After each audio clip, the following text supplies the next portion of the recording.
serait difficile de parler d'amour sans parler de sacrifice. Effectivement, si quelqu'un vous dit qu'il vous aime et qu'il le fait depuis une place confortable, sans sortir un petit peu de ses habitudes, pour pouvoir passer du temps avec vous ou vous offrir quelque chose, c'est un amour qui est difficile à palper, qui est difficile à concevoir. Jésus nous dit, il n'y a pas de plus grand amour que de donner sa vie pour ses amis. Si vous mettez le poids du sacrifice dans une balance, c'est que vous mettez l'amour de l'autre côté de cette balance. Le seul équilibre, c'est celui du sacrifice. Et que ça, on ne peut pas mettre de l'amour et puis autre chose dans l'autre côté de la balance. Le Seigneur a payé le prix maximum qui montre son amour. Il a pris notre place alors que la mort nous concernait nous. La justice de Dieu envers notre rébellion. Nous étions rebelles. Ésaïe 53 nous dit, nous étions tous comme des brebis, chacun allait selon ses propres voies. Mais le Seigneur, Dieu, a fait retomber sur son serviteur les fautes de nous tous. Et Dieu n'a pas fait que cela.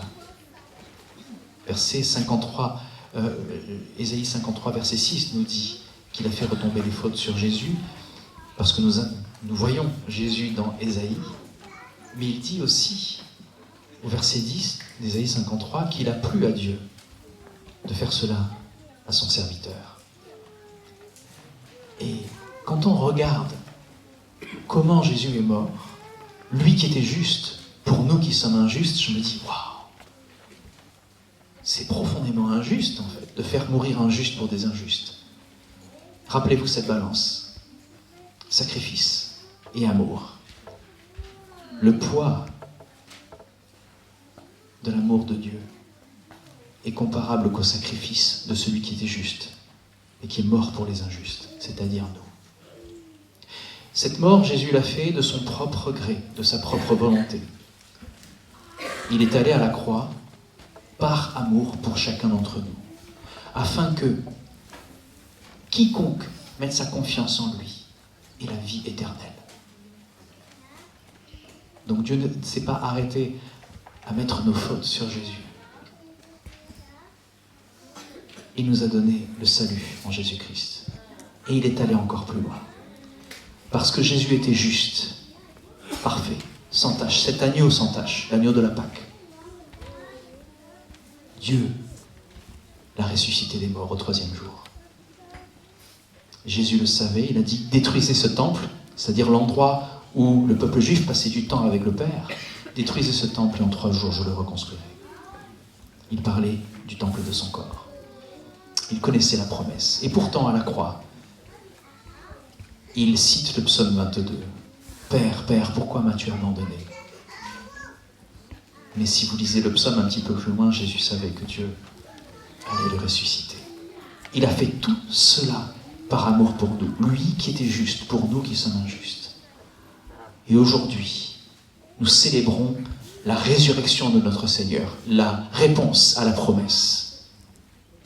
Si Jésus n'était pas ressuscité, il n'y aurait pas de chrétienté. Nous ne serions pas là aujourd'hui. J'aurais aimé aujourd'hui sortir un petit peu des sentiers battus. Je ne vais pas vous parler d'un passage qui parle de la résurrection, je vais parler d'un passage qui se trouve après la résurrection. C'est un moment où Jésus passe du temps avec Pierre. Et j'ai besoin de remettre cela dans le contexte. Vous avez entendu ce verset, même pour ceux qui ne connaissent pas trop la Bible, vous avez entendu « Pierre, avant que le coq ne chante, tu m'auras renié 3 fois. » Vous avez entendu, hein? Vous avez entendu ce passage.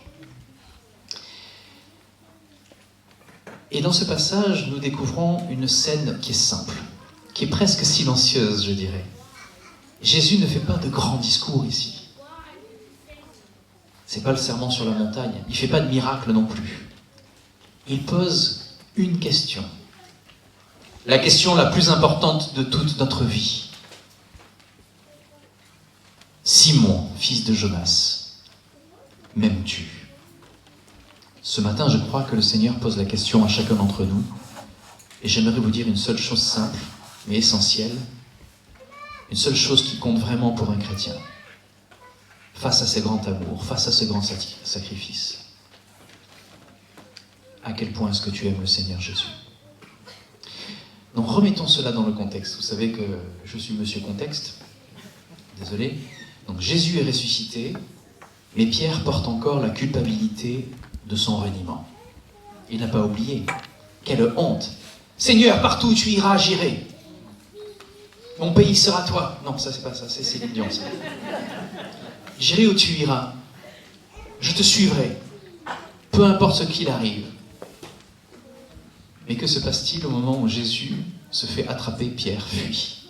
Mais on te reconnaît, Pierre, c'est toi. Tu suis le Nazaréen. Non, pas du tout. Je le connais pas. 3 fois il a fait ça. Mais imaginez le poids de la culpabilité de celui qui a dit à Jésus, mais tu es tout pour moi. Je te suivrai, c'est toi qui as les paroles de la vérité. C'est même Pierre qui était révélé. Quand Jésus lui a dit, mais vous, qui dites-vous que je suis? Tu es le Fils du Dieu vivant. Ah. Tant de révélations. Pierre avait tant d'entrain. Vous pouvez imaginer le poids de la culpabilité. Et le Seigneur se retrouve sur les bords du lac, dans une atmosphère simple, intime, autour d'un repas. Ce moment-là, c'est à la fois un enseignement universel pour nous, et c'est aussi une restauration personnelle pour Pierre. La question qui perce le cœur, m'aimes-tu, Simon, fils de Jonas, m'aimes-tu plus que ceci? Jésus ne demande pas, est-ce que tu as compris ma théologie? Est-ce que tu vas te rattraper? Est-ce que tu vas faire mieux? Il ne lui parle pas directement de son reniement. Vous avez remarqué, il ne va pas lui jeter la faute. Il ne va pas lui dire, tu as compris la leçon, hein? Non, Jésus n'est pas comme ça. Il lui dit, m'aimes-tu? Et il lui demande 3 fois. Ce n'est pas un test cruel. C'est une restauration. Jésus ramène Pierre à la racine de tout. L'amour. Pas un amour vague, pas un amour religieux, mais un amour personnel. Pas un amour qui coche les cases en disant « j'ai tout bien fait comme il faut, je suis un bon chrétien ». C'est un amour face à face, une relation avec le Dieu vivant que nous servons. Un Jésus qui est ressuscité devant Pierre. Frères et sœurs, on peut être actif, engagé, bien vu dans l'Église, même pasteur. Mais si nous n'aimons pas Jésus, nous sommes passés à côté. Ce qui fait de nous de vrais disciples, ce n'est pas notre perfection. Pas du tout notre perfection. Au contraire, nous reconnaissons combien nous sommes loin de la perfection.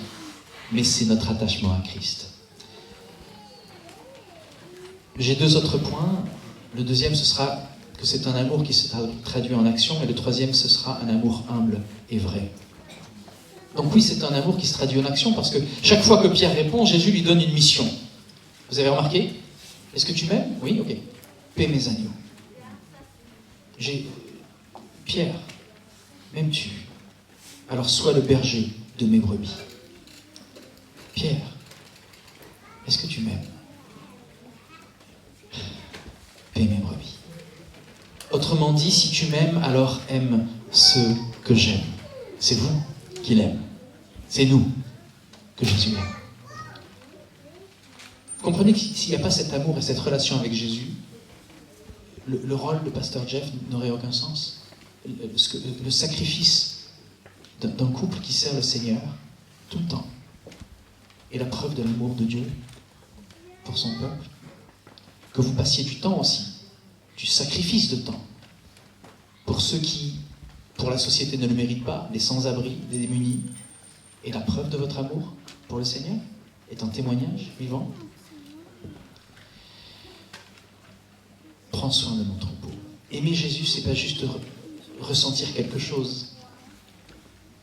Même si on a des chants fabuleux, même si on a une chorale fabuleuse, c'est pas juste passer des moments comme ça dans la louange, c'est le suivre dans son amour pour les autres. Est-ce que je suis prêt à aimer les autres, à pardonner, à encourager, à servir. Non pas parce que c'est facile, mais c'est parce que c'est l'amour qui me fait bouger. Si tu veux savoir où on est en amour pour Christ, regarde comment tu traites les gens autour de toi. Tu auras la réponse. Sacrifice, amour dans la balance. Et finalement, c'est un amour qui est humble, qui est vrai. La dernière fois, vous avez remarqué que Pierre est attristé. Il lui dit un petit peu plus loin, Seigneur, tu sais toutes ces choses, au fond. Tu le sais déjà. Pierre connaît Jésus. Il sait que Jésus connaît les pensées et les cœurs de ceux qui sont autour de lui. Tu sais que je t'aime, il lui dit. Ce n'est plus un amour qui se vante. Vous vous rappelez, hein? Pierre qui dit, je ne te réunirai jamais. Là, Pierre est humilié. Il est rendu humble.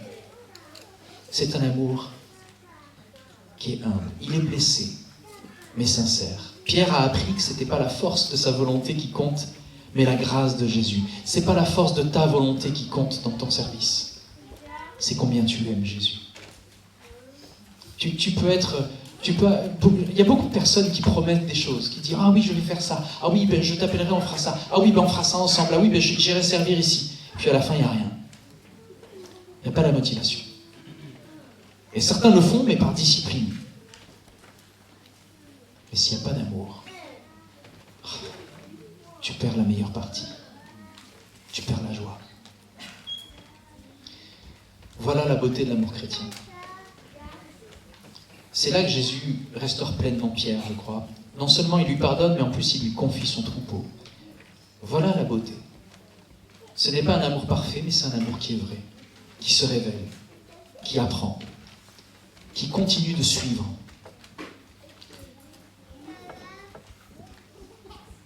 Trois fois la question, c'est beaucoup. Une pour chaque reniement, peut-être, j'imagine. Beaucoup se sont dit, mais il y a 3 fois le mot amour, et en grec, il est traduit de 3 manières différentes, parce que c'est pas le... Ok, mais si tu creuses un petit peu plus le grec, tu verras qu'en fait, non. Le sens de ces mots-là avait le même sens à l'époque. Donc on ne peut pas faire parler le texte juste parce qu'on connaît du grec, non.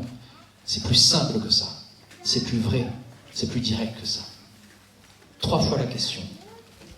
Mais c'est aussi une manière de sonder la profondeur du cœur de Pierre.